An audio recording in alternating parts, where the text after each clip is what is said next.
Hello guys, कैसे हैं आप दोस्तों। पिछले लेक्चर में हमने देखा था आपके एसएन के कंपाउंड यानी टिन के कंपाउंड। आज देखने वाले हम ऑर्गेनोमेटल कंपाउंड ऑफ टाइटेनियम। इतने बड़े नहीं है दोस्तों, फिजिकल प्रॉपर्टी भी। और देखिए दोस्तों, टाइटेनियम दोस्तों आपके 3D श्रेणी का तत्व है तथा इसमें क्या होता है दोस्तों, ये 22 नंबर पे आता है। इसका इलेक्ट्रॉनिक विन्यास किस प्रकार लिखेंगे देखिए। इसके बाद हम पढ़ेंगे थायनिक कंपाउंड, उसके बाद हम पढ़ेंगे विल्किंसन उत्प्रेरक से किस प्रकार आप बनाएंगे होमोजेनस हाइड्रोजनेशन, जो दोस्तों इम्पोर्टेंट है। आपको पता चल गया होगा दोस्तों, एमजी यूनिवर्सिटी ने इस बार भी क्या किया है, 1.5 घंटे का पेपर रखा है। आपको 1.5 घंटे का पेपर करना होगा, उसमें सिनेरियो जानने किस प्रकार करना होगा दोस्तों। आपके कम से कम आप कोई भी 3 यूनिट याद कर लें, 50% कोर्स आएगा। यूनिट नंबर 3 यानी यूनिट नंबर कोई भी 3 यूनिट याद करने हैं आप, ठीक है। करने के बाद उसमें क्या करना है, सेक्शन ए आएगा। सेक्शन ए में आएगा आपके 10 क्वेश्चन, ठीक है। 10 क्वेश्चन आएंगे, उस 10 में से कितने करने हैं अपने को करने हैं 7। अब सेक्शन बी में कितने आएंगे, हर यूनिट से 6 क्वेश्चन आएंगे, लगभग 6 क्वेश्चन में से कितने करने हैं, ये पार्ट बी है सेक्शन बी पार्ट में से करने हैं आपको 3 क्वेश्चन, ठीक है। और अंतिम में आएगा दोस्तों, अंतिम में क्या आएगा, सेक्शन सी। प्रत्येक यूनिट से एक बड़ा क्वेश्चन आपके आएगा 4। अब देखिए दोस्तों, इसमें आएंगे आपके 5 क्वेश्चन। करना कितना अपने को, 1 क्वेश्चन करना है दोस्तों। एक दिन में 1 पेपर और 2 पेपर, इस प्रकार से आपके पेपर होंगे। ये आपका दोस्तों कुछ सिनेरियो इस प्रकार से रहेगा। प्रैक्टिकल और वाइवा आपको पता ही है, प्रैक्टिकल में फाइल सबमिट की जाएगी और वाइवा भी आपने प्रोजेक्ट बनाया उस पर आपको लिखना होगा। ये है दोस्तों आपके इस प्रकार से पेपर रहेगा, जो आपके 1 मंथ बचा है शायद, उसमें हो जाएगा दोस्तों। मैंने अपनी तरफ से सभी यूनिट करवा दिए हैं। अगर आप उसको पढ़ के जाओगे तो आप आराम से बहुत अच्छे नंबर ले आओगे। उसमें आपको 3 यूनिट करवा दी मैंने। अब देखिए दोस्तों, ये इसमें देखिए बात करने वाले हम टाइटेनियम के कार्ब धातु यौगिक, ऑर्गेनोमेटल कंपाउंड ऑफ टाइटेनियम, ठीक है। ऑर्गेनोमेटल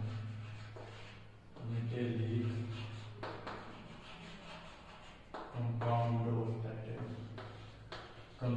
ऑफ टाइटेनियम, ठीक है।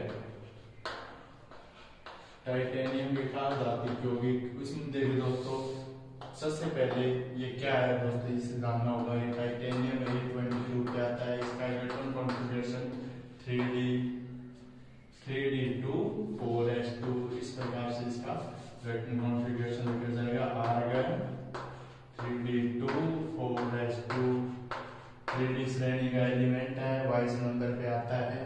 ऑर्गेनोमेटल कितने प्रकार के टाइप की बताएगा, मिक्स्ड और सिंपल 2 प्रकार के बनाएगा। कौन कौन से बनाएगा, सिंपल में तो बनाएगा दोस्तों आपके, सिंपल में बनाएगा आपके R4SN प्रकार का, ठीक है। R4TI, ठीक है। यहाँ पर कोई संख्या होगी, ठीक है। और मिक्स्ड में किस प्रकार का बनाएगा, मिक्स्ड यौगिक मिक्स्ड कंपाउंड किस प्रकार बनाएगा, RNTIXN, इस प्रकार के मिक्स्ड यौगिक बनाएगा। ये है आपके दोस्तों 2 टाइप के यौगिक बनाएगा। अब देखिए टाइटेनियम क्या बनाएगा, RNTIXN और RNTI। अब देखिए दोस्तों, इसकी फिजिकल प्रॉपर्टी यानी केमिकल रिएक्शन में देखिए दोस्तों, इसका उपयोग आप जिगलर नट्टा उत्प्रेरक, इंपॉर्टेंट है दोस्तों 1 नंबर में भी, और ये आपके पॉलीमर वाले चैप्टर में भी है। उसमें ये आपके से 3 नंबर में पूछा जाता है। यहाँ पर जिगलर नट्टा दे रखा है, उसमें आएगा जिगलर नट्टा या गट्टा पर्चा उत्प्रेरक के रूप में इसका पॉलीमराइजेशन के रूप में उपयोग किया जा सकता है। अब देखिए दोस्तों, जिगलर नट्टा उत्प्रेरक क्या होता है, ठीक है। जिगलर नट्टा उत्प्रेरक, जिगलर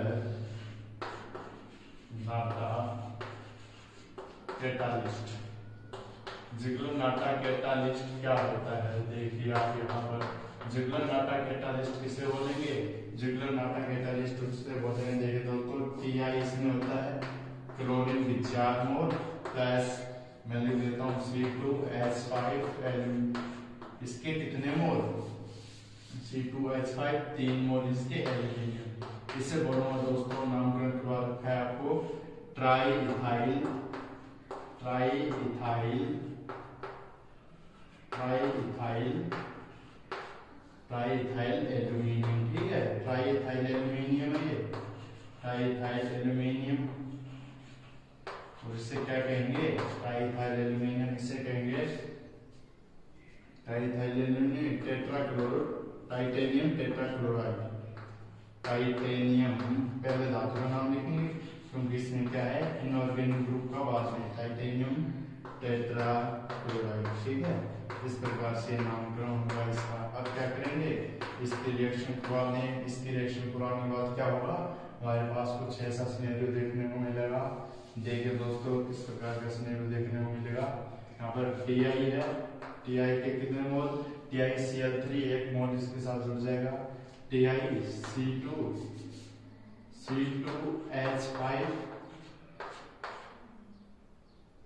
ट्वाइस C2H5 Ti, ठीक है, C2H5 Ti।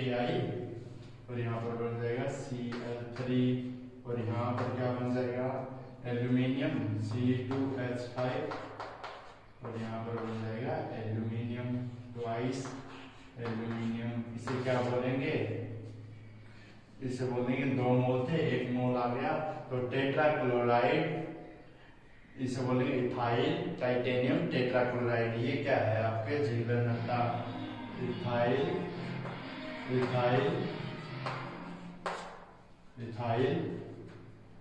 Titanium tetrachloride, ethyl titanium tetrachloride, ठीक है। इस प्रकार से आपके इथाइल टाइटेनियम टेट्राक्लोराइड, ये है आपके जिगलर नट्टा उत्प्रेरक।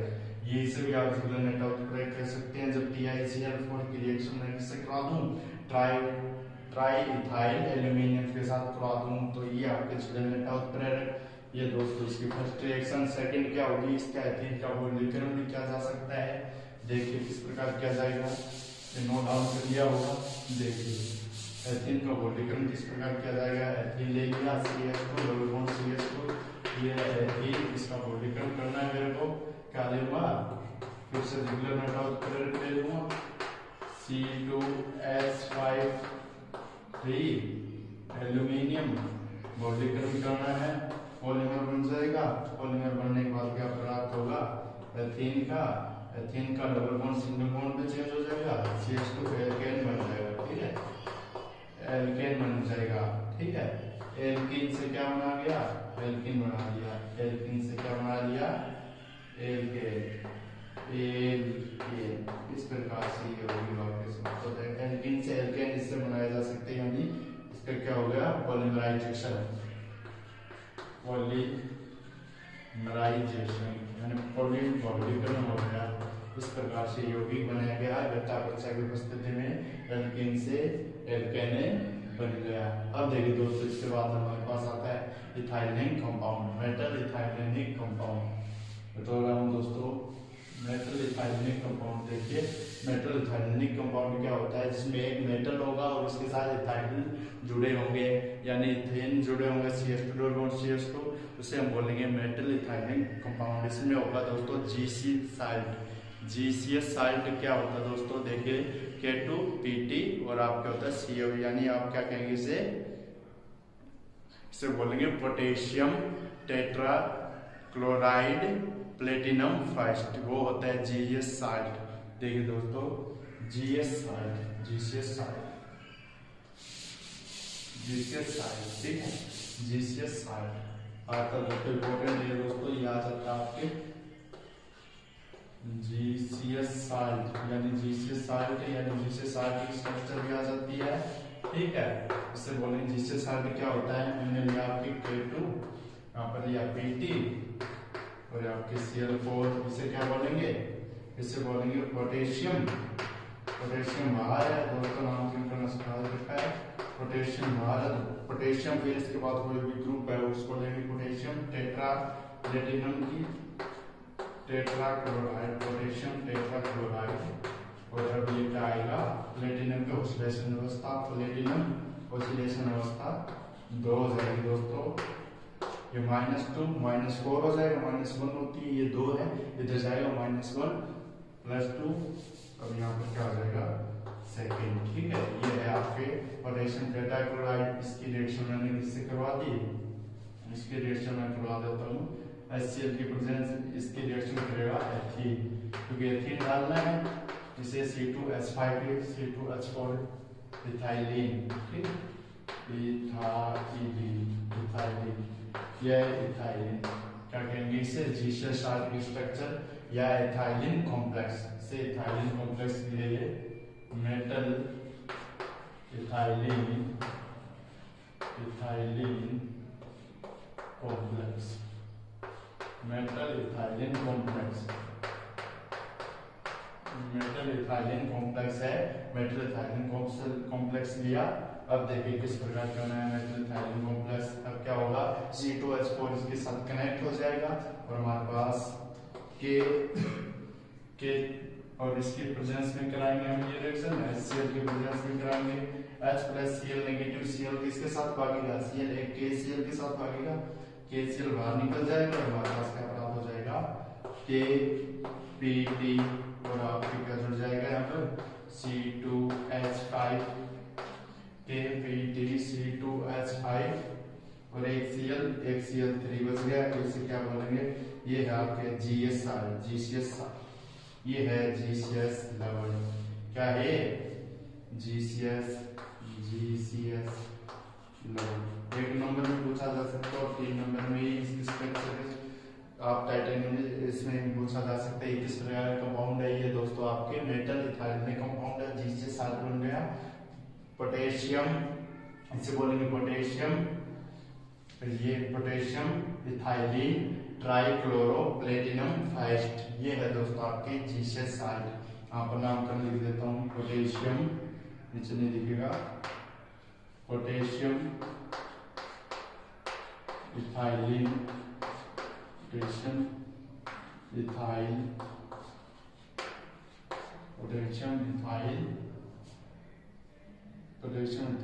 टेट्राक्लोरो, पोटेशियम इथाइल टेट्राक्लोरो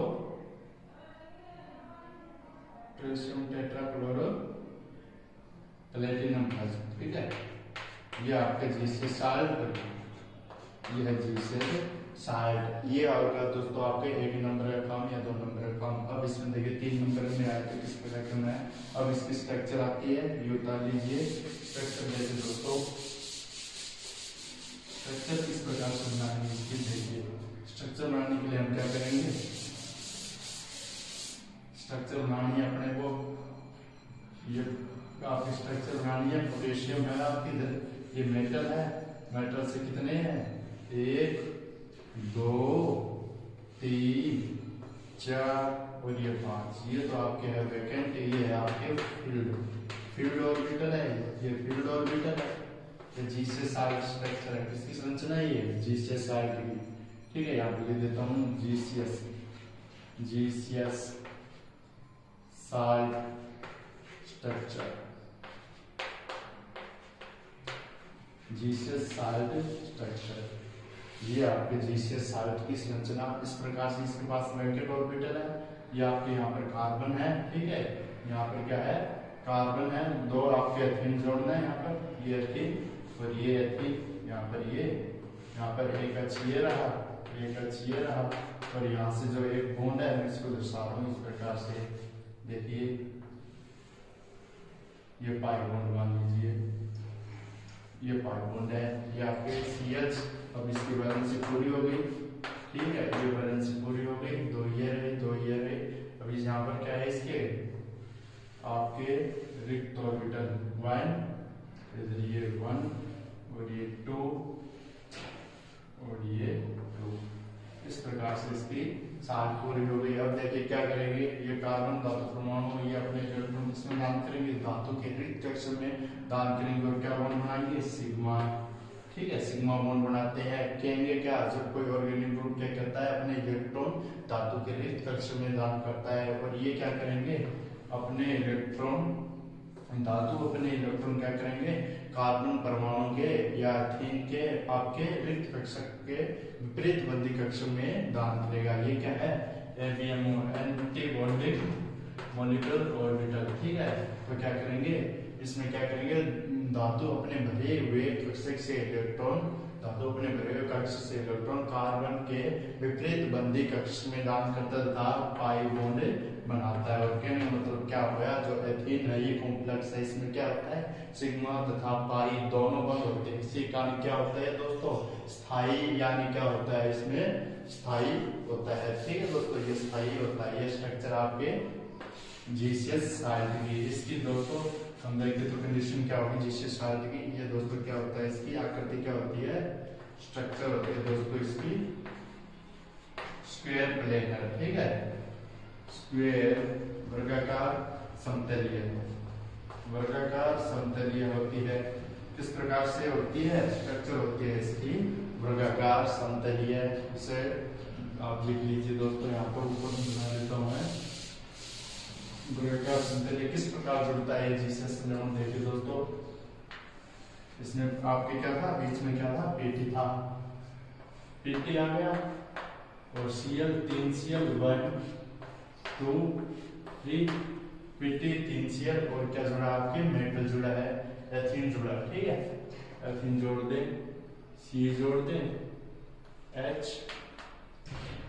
एच, ठीक है, सी एच एच, यहाँ पर एच, यहाँ पर एच, इससे क्या जोड़ दें, सी जोड़ दें, एच एच एच। इस प्रकार से ये जुड़ेगा और आप इसे क्या बोलेंगे, वर्गाकार समतलीय। इस प्रकार से ये आपके यौगिक जुड़े हैं, इसे बोलेंगे आप वर्गाकार समतलीय। तथा हम कहने का मतलब क्या, इसमें जो है 3 परमाणु वो एक दूसरे के इस पीटी के लंबवत होते हैं। ये है आपके जीसीएस साल्ट की वर्गाकार समतलीय संरचना। अब देखिए इसके बाद में क्या आता है, इसके बाद में आता है आपके होमोजेनियस हाइड्रोजनेशन, समांगी हाइड्रोजनीकरण। उसमें क्या आएगा, विल्किंसन उत्प्रेरक। दोस्तों मोस्ट इंपोर्टेंट फैक्टर में से विल्किंसन उत्प्रेरक 3 नंबर आपको सेक्शन बी में मिले जाएंगे, लगभग मिल पाता ही है, ये आता है विल्किंसन उत्प्रेरक। ठीक है, इसे बोलेंगे, कहते हैं क्या बोलेंगे इसको, देखिए दोस्तों क्या बोलेंगे, विल्किंसन उत्प्रेरक को सबसे पहले कौन से कंपाउंड में, कौन से कॉम्प्लेक्स में ये आता है। देखिए यहाँ पर देखिए कौन से कंपाउंड में आपके ये आएगा, विल्किंसन उत्प्रेरक आएगा आपके होमोजेनियस हाइड्रोजनेशन, होमोजेनियस हाइड्रोजनेशन। इसमें विल्किंसन उत्प्रेरक आपको उपयोग किया जाएगा और उसके निर्माण की मेथड आपको दी गई है इसमें बीएससी फाइनल ईयर की किताब में। होमोजेनियस हाइड्रोजनेशन क्या होता है, इसमें क्या होता है, समांगी हाइड्रोजनीकरण होता है और उसमें क्या होता है, सबसे पहले इसमें हम क्या करते हैं, H2 का योग करा देते हैं, H2 का योग। ठीक है, इस पर कराते हैं, H2 का योग करवा देते हैं हम। पहले कराएंगे एल्कीन पर, एल्कीन से क्या बनाएंगे, एल्कीन से योग कराने पर एल्केन बनेगी, एल्कीन से बनाने पर एल्काइन बनेगा, एल्काइन, और उससे क्या बनेगा, उससे बनेगा आपके एल्केन। इसलिए इसे क्या कहते हैं, हाइड्रोजनीकरण उत्प्रेरक। ठीक है, हाइड्रोजनेशन उत्प्रेरक। एल्कीन में डबल बॉन्ड से ट्रिपल बॉन्ड और ट्रिपल बॉन्ड से ट्रिपल बॉन्ड। उसी प्रकार से जैसे वनस्पति घी में आप निकल पीटी से एथीन से एल्केन बनाते हैं, एथेन बनाते हैं, उसी प्रकार से इसमें क्या जाएगा। अब देखिए दोस्तों, ये विल्किंसन उत्प्रेरक क्या होता है, विल्किंसन उत्प्रेरक, विल्किंसन उत्प्रेरक, विल्किंसन कैटालिस्ट। इसमें देखिए दोस्तों क्या होता है, आज इसका फॉर्मूला बता देता हूँ। इसमें होता है दोस्तों विल्किंसन कैटालिस्ट में आपके रोडियम होता है, उसमें क्या होता है, फॉस्फीन जुड़ा होता है, फॉस्फीन तथा फिनाइल जुड़ा होता है और Cl। ये है आपके इस प्रकार से आप इसे क्या बोलेंगे, और यहाँ पर ये 3 मोर से इसे बोलेंगे आप क्लोरोट्रिस, इसका नामकरण करें क्लोरोट्रिस, क्लोरोट्रिस क्लोरोट्रिस ट्राइफिनाइल,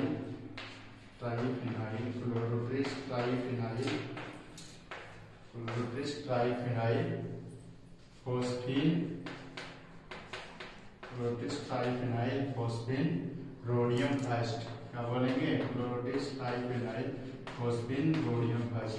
ये क्या है? आपके विल्किंसन उत्प्रेरक का नाम क्लोरोट्रिस ट्राइफिनाइल रोडियम फर्स्ट। ठीक है दोस्तों, आज के लिए इतना ही। हम आगे बात क्या बोलेंगे दोस्तों? विल्किंसन उत्प्रेरक को क्लोरोट्रिस ट्राइफिनाइल फोस्फीन रोडियम फर्स्ट। ठीक है, ये दोस्तों आज के लिए इतना ही। होमोजेनस हाइड्रोजनेशन हमने क्या क्या पढ़ा? हमने पढ़ लिया पहले टाइटेनियम में, उसमें जिगलर नेटा उत्प्रेरक, उसके बाद में मेथिल कॉम्प्लेक्स जिससे साइट संरचना पड़ी, उसके बाद विल्किंसन उत्प्रेरक, इसकी मेथड, निर्माण की मेथड अगले लेक्चर में पढ़ेंगे। तब तक के लिए दोस्तों इस चैनल को लाइक शेयर सब्सक्राइब जरूर करें। ओके दोस्तों, बाय।